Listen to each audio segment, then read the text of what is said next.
ახლო აღმოსავლეთში შესაძლოა ახალი სამხედრო ბლოკი შეიქმნას. ამერიკული მედიის ცნობით, ამერიკის შეერთებული შტატების ახალი გეგმის მიხედვით სამხედრო თავდაცვითი ალიანსი ირანის აგრესიის წინააღმდეგ იქნება მიმართული. გავრცელებული ინფორმაციით, გეგმა ჯერ ისევ დამუშავების პროცესშია და ამერიკელი დიპლომატები რეგიონის ქვეყნებთან დეტალებს აზუსტებენ. ეგრეთ წოდებული არაბული ნატოს პროექტი ისრაელთან თანამშრომლობასაც გულისხმობს. არაბული ალიანსის დეტალები ნახეთ ჩვენს რეპორტაჟში. ირანის მიმართ ხისტი პოზიციით ცნობილი შეერთებული შტატების პრეზიდენტის ადმინისტრაცია ახლო აღმოსავლეთში თეირანის გავლენის სფეროების შეზღუდვას ახალი გეგმით შეეცდება.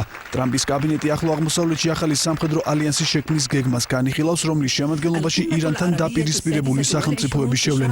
ინფორმაციას გამოცემა Wall Street Journal რეგიონის ქვეყნების 5 სხვადასხვა წყაროზე დაყრდნობით ავრცელებს. პირველ ეტაპზე ეგრეთ წოდებულ არაბულ სამხედრო ალიანსში საუდის არაბეთი, არაბთა გაერთიანებული საემიროები, ეგვიპტე და იორდანია გაერთიანდებიან. შეერთებული შტატების პროექტის თანახმად ალიანსის წევრები გააფორმებენ ნატოს მოდელის მსგავს ურთიერთთავდაცვის ხელშეკრულებას და ჩრდილო-ატლანტიკური ხელშეკრულების ორგანიზაციის მეხუთე მუხლის ანალოგიურად ახალი არაბული ალიანსის ნებისმიერ წევრზე თავდასხმა ყველა წევრზე თავდასხმად იქნება განხილული. გამოცემის ცნობით, არაბული სამხედრო ალიანსის მიმართ შეერთებული შტატების მხრიდან მხარდაჭერის შესაძლო მიმართულებები განხილვის ეტაპზეა. გეგმა ითვალისწინებს სამხედრო კავშირში ისრაელის ჩართვასაც, რომელიც ალიანსს სადაზვერო ინფორმაციით გააძლიერებს. თუმცა არც შეერთებული შტატები და არც ისრაელი არაბული თავდაცვითი პაქტის წევრები არ იქნებიან.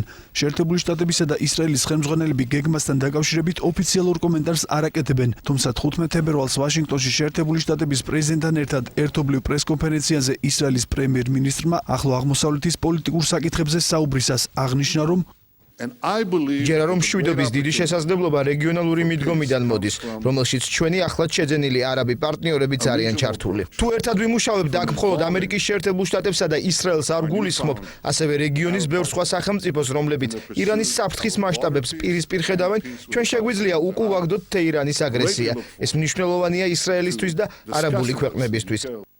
შეერთებული შტატების პრეზიდენტმა დონალდ ტრამპმა კი დაამატა. ეს არის რაღაც ახალი, რომელიც აქამდე არ განხილულა. ეს არის შინაარსით უფრო დიდი შეთანხმება, მასში ჩაერთვება ბევრი ქვეყანა და ძალიან დიდ ტერიტორიას დაფარავს.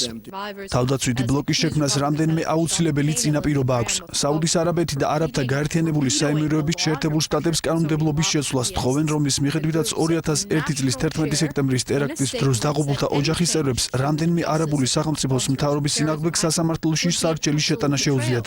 ტრამპის ადმინისტრაცია არაბულ ქვეყნებს კონგრესში ლობირებას დაჰპირდა. აღსანიშნავია ეგვიპტის ფაქტორიც. არაბი დიპლომატები კონფიდენციალურად ამბობენ, რომ ტრამპის ადმინისტრაციამ ორგანიზაცია მუსლიმთა საძმოს შესაძლოა ტერორისტულ ჯგუფად აღიაროს და ეს ეგვიპტისთვის ალიანსში შესასვლელად ერთგვარი სტიმული გახდება. ეგვიპტის ამჟამინდელი ხელისუფლება მუსლიმთა საძმოს ტერორისტულ ორგანიზაციად განიხილავს.